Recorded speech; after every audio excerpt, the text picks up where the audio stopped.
So there's this YouTube channel I watch. It's not my favorite because it's like one of those channels that's like totally sensationalized. Like it's not actually like history based. It's basically like, you know, top 10 archaeological finds of the last, like, of the recent years or whatever.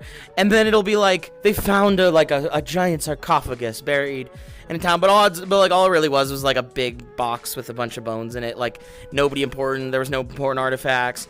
Not that that's not cool, but basically they're like, is it cursed? You know, will it reveal the secrets of the universe? Like, no, they buried a bunch of dead people in it. Like, calm down. And like, I'm more of like the history side where I'm like, oh, what does this tell us about that city, that time period, you know? But anyways, I was reading about like Greek baths, right? People love to talk about the Greek baths. They're like, oh, it's the Greek baths, these luxurious little bathhouses for the Greeks.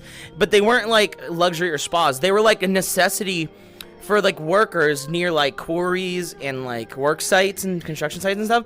To like when they got off work, they would all go to there because they didn't have plumbing back home. They had the aqueducts running to these bathhouses, and it would be like a mucky, dirty necessity for like the common people. Interesting, right?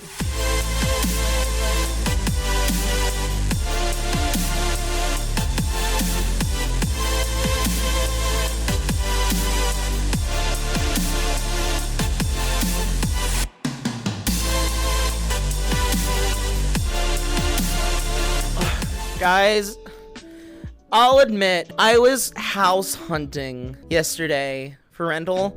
Holy shit, man.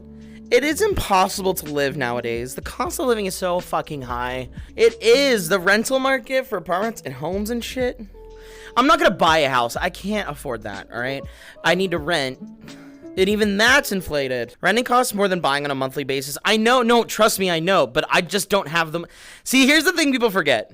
Obviously, it makes sense financially to buy a house because you get the money back, right? When you sell it, the mortgage is always cheaper than the rental payments. I get it. People forget the initial fucking cost of buying the goddamn house. Holy shit. What is it, like 10% down as a down payment for the house? Even that's fucking expensive. People forget that. Dude, I'm about to move into a log cabin off the grid in the middle of the fucking woods. Yeah, and then every single repair, also, like, when you own a property, you no longer can live transiently. You no longer have the freedom to move places. You just don't. It's gonna be like a minimum year process to move.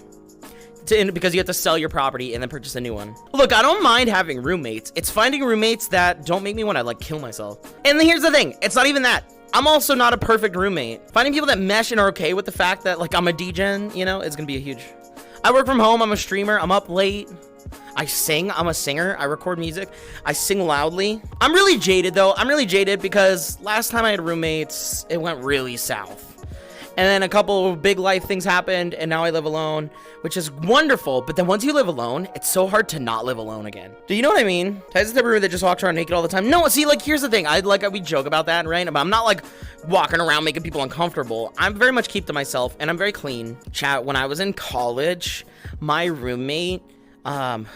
so when I was like a sophomore in college, right, me and my two roommates, we were like best friends. We rented a house, right? So there was the three of us. One of them was an ROTC, and we thought, and like he was pretty well like managed, but it was only out of force. So when like he was well managed in like ROTC, but when he was home, he was a fucking mess. He used to he had a big vat of broccoli. Do you know what happens when you heat up broccoli and then you let it cool down and you keep doing that until it's all gone? By the time you're towards the end, that broccoli smells like absolute shit. He would never like scoop out a bowl and then heat that up and eat it. He would heat up the whole thing, eat some, and then put it back in the fridge. And then one time he got pissed because I kept turning the AC. So I lived on the top floor of this 3-story house, right? So it was 3 stories. It was narrow, like a townhome. I was on the top floor. He was on the second floor. And then the living room was on the first floor. Living room and kitchen, right? So it was like really hot in the top floor, less hot in the middle. Heat rises, etc. So I turned the AC up a little bit more. It was making him cold. And I was like, listen, you can put on more clothes. I can't take any less clothes off. So like any more clothes off, right? So... we got into this argument, and we're talking about like a couple of degrees. The difference between like 71 and 69. Like, it's really the difference because You know, it really wasn't that bad. He decided that while me and the other roommate were out for the day, he was gonna turn the house up to 95, turn the heat on in the dead of summer in Indiana, turn the heat on to 95, and then leave the house. So we get back to the fucking house, and it is fucking on fire in this house. We walk in and a wall of heat hits us. We eventually we turn the house, we turn the cooling down, or rather we turn the cooling down. He arrives like 5 minutes later, and we just lost our shit on him, right? We're like, what the fuck are you doing? He's like, you were messing with the thing, so I thought I'd mess with you. I was like, are we 8? Are you fucking kidding me? Talk to me. Don't just passive aggressively adjust the thermostat. So anyways, he couldn't handle being an adult. So like after our lease was up, the day before we were going to re-sign, the day before, he decided to drop out of the lease. So we couldn't afford that house. We needed to downsize. We had to find an apartment in like 2 days. So we moved to this new apartment, and then this roommate weirdly was worse. And this is the weirdest part. So I moved in with just my other roommate then. There was just the two of us. He somehow ended up being worse. He loved so he was a big guy. He ate a lot of food. Nothing wrong with that. All right. It's like, honestly, genuinely, nothing wrong with that. Whatever. Clean up after yourself, though. If you use all the dishes and all the silverware, don't just put it in the sink. Put it in the fucking dishwasher. We had a dishwasher. Put it in the goddamn dishwasher. Fucking start it. He loved using all of the plates throughout the week. And I know this because I decided to buy paper plates just to show him how many of our silverware and plates he used, right? All of our dishware. He loved to use it all and then go away for the weekend because his family lived like an hour and a half away. So he would use it all and then leave, and leave me with a giant sink full of plates. So what I decided to do is make a piece of paper above the sink. Like when you're done with your dish, rinse it, put it in the dishwasher. That's it. I made it, I laminated it, and hung it above the sink. So then, I made this laminated piece of paper while he was away, and I put it above the sink. I was like, rinse your dish, put it in the dishwasher. I agree, I understand that making that sheet was passive aggressive in and of itself, but whatever. He comes back after that weekend away, again, throws it away, and I was like, what'd you do with my sign? And he's like, he freaked out. He was like, I don't need that sign. I know what to do. And I was like, then fucking do it. He was also the type of guy, he was also one of those guys that was like, hey, I don't care that you're gay as long as you're not one of those out gays, like where I can tell from the outside. He said that to me. My freshman roommate, when I was in the dorm, he never called me by my name. He called me it. He treated me like a thing. He was so mean. No, I have to admit, like, being able to walk around like not worrying about whatever clothes you have on while you're in your own home is really nice. When I was in college, the roommate who never did the dishes, he towards the end, like we had lived together for like 2 or 3 years. Towards the end of that, I started like just walking around, and it would get so hot. And at some point, I just would walk around in underwear, and he never did. And he, like, was clearly flustered. I was like, dude, I'm sorry. I'm just not, like, what's the point? We've lived together for 3 fucking years. Like, we used to go and do, like swim exercise together. We'd go to the gym because there was a pool at our college. And we would go and, like, do laps and stuff and then change in the locker room. I was like, we've seen each other naked 1,000 times. I can't wear underwear around our apartment. Like, what the fuck? So, freshman year, right?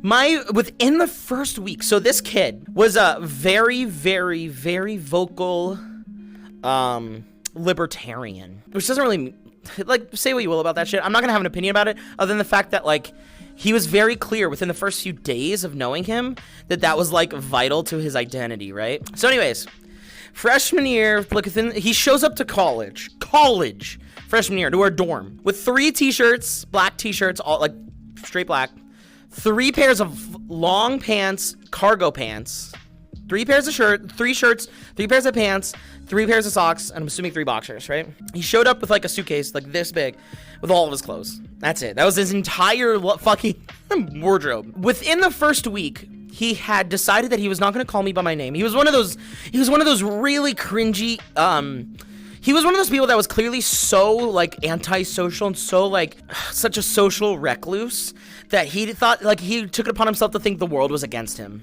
You know what I mean? You know the type? He was an emo edgelord, but not, like, emo. It was, like, clearly, maybe he got bullied or he wasn't loved enough by his parents, but he was one of those people that became a bully because he was, like, so antisocial. what are those called? What are those people called? Like an incel. So anyways, he decided that he wasn't gonna call me he just never gave me a modicum of respect, even though we had not known each other. Like, he was so ready to be jaded against me, right? So anyways, he shows up first week, he decides he's not gonna call me by my name. He told me to my face, he's like, I'm gonna call you it. I was like, that's fucking rude, but okay, whatever. He bought an 11-inch knife off of Amazon with a fire starter on it, and then he literally, it comes in the mail, and this kid is scrawny and pale beyond belief. He has a fucking toothpick with zero physical there was nothing physically aggressive about him, which made his behavior that much more jarring. So the knife comes in the mail, and he opens it, he pulls it out of the box, right? He does one of those like Rambo things where he sticks it in the wood of his like bed loft, and it just sticks there. And he never touched it again for like the year we were together. He kind of was a neckbeard, except he was incapable of growing facial hair. This kid was smooth. He was one of those kids that like had like one of those sunken chests. So he again, that's a physical predisposition, not making comment on somebody's like something they can't control their physiology. It was just, you know, he had that like hunched over, really pale, kind of sickly look to him that like you could tell probably made it even harder for him to socially integrate. A giant fucking knife, and it wasn't even a good knife. It was like one of those cheap survival knives you get on Amazon with like the paracord on it. He was like Dwight Schrute. He's like, he thought the world was gonna like, he was gonna be the key to survival. Like he's like, if I just keep a spool of paracord on me and a lighter, there's nothing I can't accomplish. I'm like, the wind will blow a little too hard from the west and you're gonna fall over. Like, calm the fuck down, Jacob. So that was just like the tip of the iceberg. Our college campus had something that was called Humans vs. Zombies. This is actually a common college game, right? So anyways, this Human vs. Zombies, right? This is the game, like, this is a popular game on like big college campuses. They're usually campus wide, so thousands of students can play. One person starts as a zombie. If they touch you, you're a zombie. However, they get to be equipped, the humans get to be equipped with Nerf guns and Nerf style things. So they can have Nerf swords, Nerf darts, Nerf whatever. Nerf guns, Nerf pistols, rifles, as long as it's safe and cushy and nerfy. This fucking psychopath, Jacob, my roommate, decided that he was going to modify his. He built one out of PVC pipe, and I get it, a lot of you kids in the sticks did this, right? You made potato cannons, you made marshmallow shooters, you found reasons to take something that was already unnecessarily aggressive and make it even more so, because for what fucking reason? Boredom, I guess? I don't know. He was one of those people, right? He built a Nerf gun out of PVC pipe and then used like CO2 cans to beef it up, and then he put little darts. He put thumbtacks in the end. So if you took the rubber tip off of a Nerf dart, you could put a thumbtack in it and shoot that, and it would stick. And he would shoot people with it. The police got called on him because somebody's like, he has a fucking like dart rifle in the dorm. And the police came and confiscated it. He was such a fucking idiot for somebody who's like, I'm really smart, blah, blah, blah, blah, blah. He was a fucking idiot.